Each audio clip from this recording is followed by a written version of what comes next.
तुला कसं माहिती की मला तहान लागली? तुला माहिती आहे ना मला तू येतोस? अरे यार! हा डायलॉग ऋता दुर्गुळे हिचा आहे. सो याच्या आधी की मी आरपारचा रिव्ह्यूला सुरुवात करीन. ऋता, तुला मला असं विचारायचंय जर का हा व्हिडिओ तुझ्यापर्यंत पोहोचलाच तर, की तू असं म्हणाली चित्रपटामध्ये की तुला अमर येतो. नाही म्हणजे तुला एम-बी-ए येत असेल किंवा नसेल, तो वेगळा प्रश्न आहे. पण तुला अमर येतो. ऋता, मला तुला असं विचारायचंय की तुला 13चा पाढा येतो का गं राणी? येत असेल तर प्लीज कमेंट सेक्शनमध्ये मला 13चा पाढा लिहून दाखव. Anyway just kidding guys. So हा लेम जोक मी यासाठी मारलाय कारण का अमर, तुला माहिती आहे ना, तू मला येतोस. हा तिचा संवाद आहे चित्रपटामध्ये. कमाल आहे. आता ह्याचा अर्थ तुम्हाला फारसा कळणार नाही. तर ज्यावेळेला तुम्ही चित्रपट पाहाल तेव्हा तुम्हाला तो समजेल. आरपार हा चित्रपट ॲक्चुअली लई बाप बनलाय हे मी सुरुवातीलाच तुम्हाला घोषित करून देते आणि रिव्ह्यूला लगेच पटापट सुरुवात करतोय. सगळ्यात आधी प्लॉटबद्दल चर्चा करूया. आता ही गोष्ट आहे प्राची आणि अमर या दोघांची. लेखकाचे खूप-खूप आभार अगदी कोपऱ्यापासून हात जोडून, की जे पात्र आहेत, जे कलाकार आहेत त्यांची नावं तुम्ही सामान्य दिलीत. कॉमन नेम्स तुम्ही दिले त्याकरता खूप-खूप धन्यवाद. म्हणजे आपल्यातलेच ते पात्र वाटतात. रिलेटेबिलिटी अजून जास्त वाटू लागते.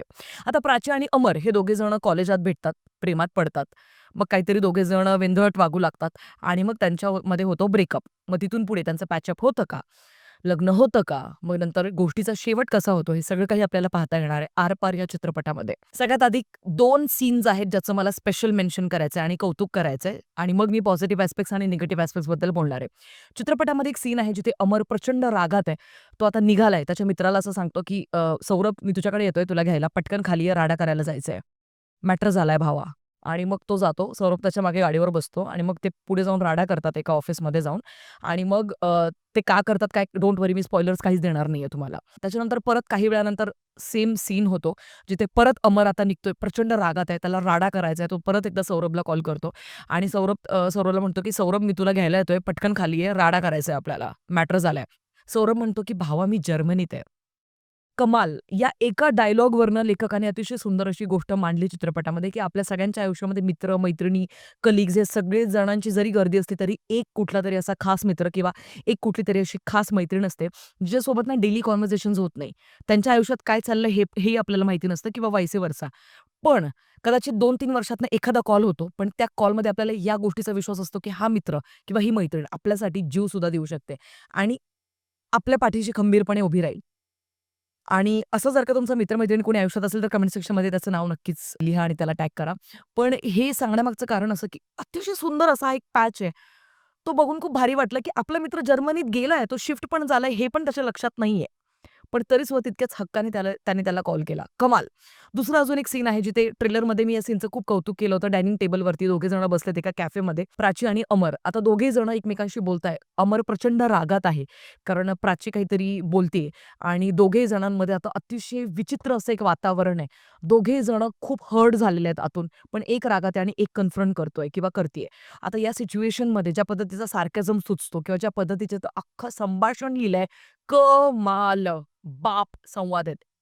अत्यंत रिलेटेबल, अतिशय रिलेटेबल यासाठी वाटतात कारण काहीच नाटकीपणा नाहीये, फिल्मी डायलॉग्स नाहीयेत आणि ते जर ट्रेलरमध्ये आपल्याला ऐकायला आलं होतं ना, "अगं मला मराठी पण येतं, हिंदी पण येतं, इंग्रजी पण येतं." तो जो तिथे ललित म्हणतो ना ऋताला, कमाल आणि त्याच्या आधी पण बरंच आहे, त्याच्यानंतर पण बरंच आहे बरं का. तो अख्खा संवाद इतका सुंदर लिहिलाय, की त्याचं जितकं कौतुक करावं तितकं कमी आहे. बाप! या चित्रपटाची कथा, पटकथा, संवाद आणि दिग्दर्शन हे 4ही डिपार्टमेंट्स सांभाळलेले आहेत गौरव पत्की याने. आणि याच्या मागे मी गौरव पत्की यांचं कुठलंच काम पाहिलं नव्हतं. त्याच्यामुळे मी कमालीची इम्प्रेस झाली आहे त्यांच्यावरती. कमाल, कमाल, कमाल. आणि आता मी बॅक टू बॅक तुम्हाला सांगणार आहे पॉझिटिव्ह ॲस्पेक्ट्सबद्दल ज्या गोष्टी मला भयंकर आवडल्या. सगळ्यात आधी चित्रपटाचं ओव्हरऑल प्रेझेंटेशन. लय बाप आहे. म्हणजे मी तुम्हाला सांगते सिनेमॅटोग्राफी अतिशय उत्कृष्ट. हा चित्रपट इतका देखणा आहे, की त्याची नजर काढावीशी तुम्हाला वाटेल. लास्ट टाईम मला या लेव्हलचं काम फुलवंती आणि घरत गणपती या चित्रपटांमध्ये पाहायला मिळालं होतं. लई बाप अशी सिनेमॅटोग्राफी पाहायला मिळाली होती आणि अजून सुद्धा घरत गणपती हा माझ्या टॉपच्या लिस्टला नंबर 1ला स्टँड करतो तो चित्रपट. मी आजसुद्धा तो 10 वेळा बघू शकते असा तो चित्रपट आहे आणि तितकाच देखणा हा चित्रपट तुम्हाला जाणवेल. सिनेमॅटोग्राफरचं जितकं कौतुक करावं तितकं कमी आहे. या चित्रपटाचं संगीत लय भारी आहे. गाणी कमाल आहेत.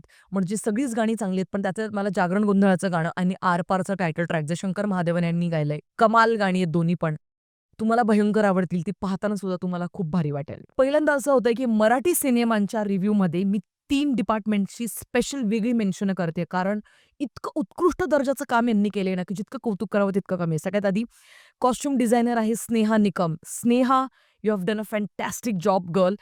कारण मी तुम्हाला सांगते, की कॉस्ट्यूम डिपार्टमेंट इतकं सुंदर आहे अख्ख्या चित्रपटामध्ये, खूप रिलेटेबल. योग्य ठिकाणी योग्य ते कॉस्ट्यूम्स. ऑफिसमध्ये कसं असायला पाहिजे, घरचे कपडे कसे असायला पाहिजे, झोपतानाचे कपडे कसे असायला पाहिजे, रस्त्यावरनं चालताना आता पहिल्यांदा भेटताय, कॅफेमध्ये बसताय तिथले कपडे कसे. लय बाप यार! कमाल रिलेटेबल असं काम केलंय. त्याच्यानंतर बॅकग्राऊंड स्कोर दिलाय सौरभ भालेराव याने. सौरभ कमालीचं काम केलंयस कारण का बॅकग्राऊंड स्कोर जिथे-जिथे खूप रोमॅन्टिक सीन्स सुरू आहेत, केमिस्ट्री दोघांची खूप सुंदर सुरू आहे, तिथे ती आपल्याला फील व्हायला पाहिजे, तसं म्युझिक ऐकायला यायला पाहिजे. कमाल. थ्रूआउट द पिक्चर तुम्हाला बॅकग्राऊंड स्कोर खूप सुंदर, कानांना खूप छान असा एक अनुभव देणारा वाटेल. आणि last department hair and makeup Vinod Sarode. कमाल. मी लास्ट टाईम असा मराठीतला चित्रपट फुलवंती पाहिला होता, ज्याच्यातलं मला हेअर आणि मेकअपचं काम भयंकर आवडलं होतं. पण अर्थात तो एक थोडासा ऐतिहासिक थोडासा टाइप ऑफ सिनेमा होता. पण हा सिनेमा आत्ताच्या काळातला आहे आणि तरीसुद्धा मला हेअर आणि मेकअपचं काम भयंकर आवडलंय. कमाल. दर्जा मेंटेन केलाय राव. पुढचं प्लस पॉइंट आहे, ह्या चित्रपटाची लेंथ फक्त 2 तास 8 मिनिटे आणि ही ही या चित्रपटाची सगळ्यात मोठी जमेची बाजू आहे. स्क्रीन प्ले अतिशय सुंदर, अतिशय टाईट असा कन्स्ट्रक्ट केलेला आहे. तुम्हाला कुठेच बोर नाही होणार, कुठेच तुम्ही जांभई नाही देणार, कुठेच मोबाईल चेक नाही करणार, आजूबाजूला काहीच नाही बघणार. हा संपूर्ण चित्रपट तुम्हाला हसवतो, रडवतो, इमोशनल करतो, सरप्राईजसुद्धा करतो. पुढे काय होणार आहे, काही-काही ठिकाणी तुम्ही प्रेडिक्टच नाही करू शकत, अशा पद्धतीचे काही इन्स्टन्सेस आहेत. कमाल. चित्रपटाच्या सगळ्याच गोष्टी तुम्हाला खूप रिलेटेबल वाटतील. कुठेच असं खूप फिल्मी चाललंय, "अरे यार, ऐसा किधर होता है क्या रिअल लाईफ में?" असं काहीच नाही वाटणार तुम्हाला, कुठेच नाही. आणि तीच सगळ्यात मोठी गोष्ट आहे या चित्रपटाची. आय थिंक हा चित्रपट जेन आणि सगळ्या तरुणांना तितक्याच जवळचा वाटेल, जितका की मॅरिड कपल्सला वाटेल किंवा ज्यांनी आयुष्यात कधी प्रेम केलं असेल ना, त्या सगळ्या लोकांना हा चित्रपट सेलिब्रेट करावासा वाटेल. पुढचा प्लस पॉइंट ललित आणि ऋता या दोघांची जोडी अत्यंत रिअल, रॉ आणि तितकीच रिलेटेबल तुम्हाला वाटते. असं वाटतं की प्राची आणि अमर आपल्याच मित्रांच्या ग्रुपमधले कोणीतरी आहेत. कमाल. दोघे जण खूप नॅचरली सुंदर केमिस्ट्री आपल्या सगळ्यांसमोर मांडण्यात यशस्वी होतात आणि आय थिंक त्यांनी अजून जास्त फिल्म सोबत करायला पाहिजे. प्रोजेक्ट्स अजून जास्त स्वीकारायला पाहिजे सोबत. पुढचा, शेवटचा पण तितकाच महत्त्वाचा असा एक प्लस पॉइंट आहे अख्ख्या चित्रपटाचा, की हा चित्रपट व्हिक्टिम कार्ड, ब्लेम गेम किंवा चीटिंग या कुठच्याच गोष्टींना दुजोरा देत नाही. बाप अशी गोष्ट. म्हणजे जेन काहीतरी विचित्र गोष्टी शिकवल्या जातायत, की हां, मग तुम्ही हे पण करा, मग त्याच्या अंडर तुम्ही अँक्झायटीचा पांघरूण घाला. अरे, मला तर अँक्झायटी होत होती म्हणून मी या सगळ्या गोष्टी नाही. असं काहीच करत नाही, जे की युजुअली 4 मोर शॉट्स सारख्या घाणेरड्या वेब सीरीजमध्ये किंवा घाणेरड्या वोक कंटेंटमध्ये बॉलिवूड दाखवत आलेलं आहे. ते मराठीमध्ये या चित्रपटामध्ये कुठेच नाही दाखवलं. त्याकरता मेकर्सचं कौतुक. Very nice. आता येऊया निगेटिव्ह ॲस्पेक्ट्सबद्दल. काय-काय गोष्टी आहेत ज्या मायनर चुका आहेत किंवा मायनर गोष्टी आहेत ज्या कदाचित थोड्याशा अजून सुधारवण्यासाठी स्कोप होता, जे करू शकले असते. पण त्या तितक्याशा ॲक्चुअली मॅटर नाही करत, तरी मी मांडतेय बिंग अ क्रिटिक. चित्रपटाचा फर्स्ट हाल्फ अतिशय सुंदररित्या बांधलाय. सेकंड हाल्फमध्ये थोडीशी स्टोरी इकडे-तिकडे हलकीशी भरकटू लागते, विखुरलेली जाणवते. पण नंतर ते सावरून घेण्यात यशस्वी सुद्धा होतात. पुढचा निगेटिव्ह पॉइंट, चित्रपटामध्ये 4 ते 5 गाणी आहेत. एखादं गाणं कमी केलं जाऊ शकलं असतं, म्हणजे ते पॅचअपचं झालंय गाणं किंवा त्या त्या गोष्टी म्हणजे ते गाणं नसतंही दाखवलं आणि त्याच्याऐवजी अजून जास्त सीन जर का ॲड ऑन केले असते. तसे 2 तास 8 मिनिटांचाच तुमचा चित्रपट ठरू शकला असता. पण तेवढ्याच 5 ते 6 मिनिटात कदाचित अजून जास्त काही मॉन्टाजेस, काही सीन्स, काही संवाद ॲड जर केले असते, प्राची आणि अमर या 2 कॅरेक्टर्समधले, तर अजून जास्त सिनेमा त्या कॅरेक्टर्सला न्याय देऊ शकला असता. पुढचा निगेटिव्ह पॉइंट, चित्रपटाचा क्लायमॅक्स थोडंसं घाईघाईमध्ये रॅपअप केल्यासारखं आपल्याला जाणवतो, की ठीक आहे आता जात होते, आता आले किंवा म्हणजे मी स्पॉयलर्स देत नाहीये. बट तो थोडासा अजून जास्त संक्षिप्तपणे मांडू शकले असते किंवा थोड्याशा अजून डेप्थमध्ये खोलात जाऊन डायलॉग्स अजून तिथे जर टाकले असते, तर कदाचित त्याचा प्रभाव, त्याचा इम्पॅक्ट अजून जास्त खोलात आपल्या सगळ्यांना नेऊ शकला असता. आणि आता एक शेवटचा महत्त्वाचा मुद्दा मी मांडती, जो एक निगेटिव्ह मुद्दा आहे, पण त्याच्यात स्पॉइलर येणार. त्याच्यामुळे मी आधी तुम्हाला रेटिंग देते, त्याच्यानंतर तुम्ही व्हिडिओ सोडू शकता ऑर ऑफकोर्स चित्रपट बघून आल्यानंतर परत तुम्ही व्हिडिओला रिव्हिजिट करा आणि मग तो तुम्ही शेवटचा मुद्दा नक्कीच पहा. आता मी या चित्रपटाला देईन 4 स्टार्स आउट ऑफ 5 आणि हा चित्रपट मस्ट वॉच आहे गाईज. तुम्ही जा थिएटरमध्ये बघा. दशावतार सुद्धा बघा, हा सुद्धा बघा. पण आरपार हा चित्रपट मला ॲक्चुअली खूप जास्त आवडलाय. अपेक्षा होत्याच आणि अपेक्षांवरती खरा उतरतो आरपार हा सिनेमा. आता जाता मी शेवटचा एक मुद्दा असं म्हणते, की प्राचीचं जे कॅरेक्टर आहे ते 1.5 वर्षात नक्की काय करतंय, कशा पद्धतीने ते तुम्ही दाखवलं. पण करिअरसाठी तिने कशा पद्धतीने ती ग्रोथ केली किंवा काय त्या गोष्टी अजून थोड्याशा आन्सरेबल होत्या, पण त्या नाही दाखवल्या गेल्या. 1.5च वर्षात ती कशी एवढ्या मोठ्या लेव्हलची फोटोग्राफर बनते आणि त्याचं एक्झिबिशन वगैरे पण लागलं होतं त्या फोटोचं. हे थोडंसं झेपत नाही, गळ्याखाली उतरत नाही. फिल्मी वाटतं ते. थोडंसं अजून जास्त त्याला काय म्हणूया प्रॅक्टिकल रिझनिंग करू शकले असते, मग त्याचा इम्पॅक्ट अजून जास्त नक्कीच वाटू शकला असता. But like I said already हे सगळे खूप मायनर गोष्टी आहेत. तुम्ही इग्नोर पण करू शकता.